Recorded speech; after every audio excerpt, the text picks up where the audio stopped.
In my last video, I discussed the 4 things to look out for when trying to learn about Bitcoin, including one piece of FUD which is harder to dispel than the rest: the idea that Bitcoin can't be money because it's not backed by anything. I explain what FUD is in my last video. Link in the description. In this video, I'm going to tackle this "not backed by anything" criticism. First of all, why do we even use money? In a way, it can be boiled down to one word: trust. If you lived in a tiny community consisting of your immediate family and friends, cut off from the rest of the world, you wouldn't need money. We give people money in exchange for goods or services we can't do or don't want to provide for ourselves.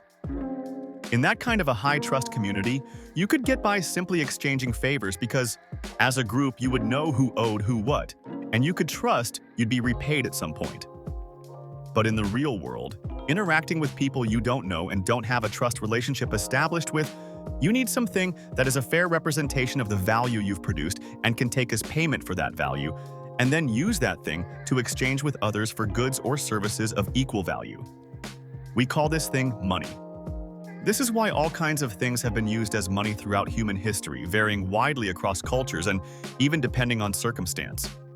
Huge immovable stones on the Isle of Yap, salt in Europe, glass beads in Africa, wampum shells in North America, and even cigarettes in prisons.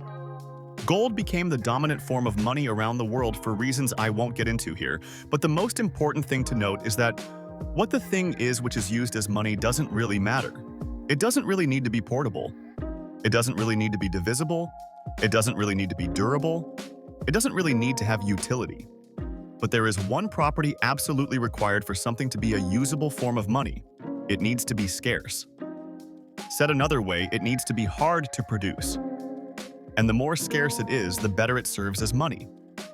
If it does have some of the other properties I mentioned earlier, then it's even better. This is why gold became so widely adopted as the best form of money. It was the most scarce while also being durable, portable, divisible, etc. Here's the critical point though. Real money doesn't need to be backed by anything. Gold wasn't backed by anything and served perfectly well as money for thousands of years. The idea of money being backed by something only became important when non-scarce paper currencies were created to use as a substitute for money. The dollar being backed by gold meant that for every dollar printed, it was redeemable for a fixed amount of gold. This prevented paper dollars, which are cheap and easy to produce, from being printed infinitely. The saying "money doesn't grow on trees" was violated. The raw material used to produce dollars literally grows from trees. But gold is hard to produce, so it set a hard limit on how many dollars could be printed and released into circulation, until the government stopped honoring that commitment to back every dollar with the same quantity of gold beginning in 1918. Remember these 2 charts I shared in a previous video? One shows how much the purchasing power of the dollar has dropped since 1918, when the US government started to stray from the gold backing of the dollar. The other chart shows how much the supply of dollars expanded since that same time. On that chart, in 1971, when the US government once and for all completely abandoned gold as a backing for the dollar, the supply of dollars began to go vertical. This brings us back to the absolutely fixed, scarce, supply of Bitcoin, which I highlighted in that same video.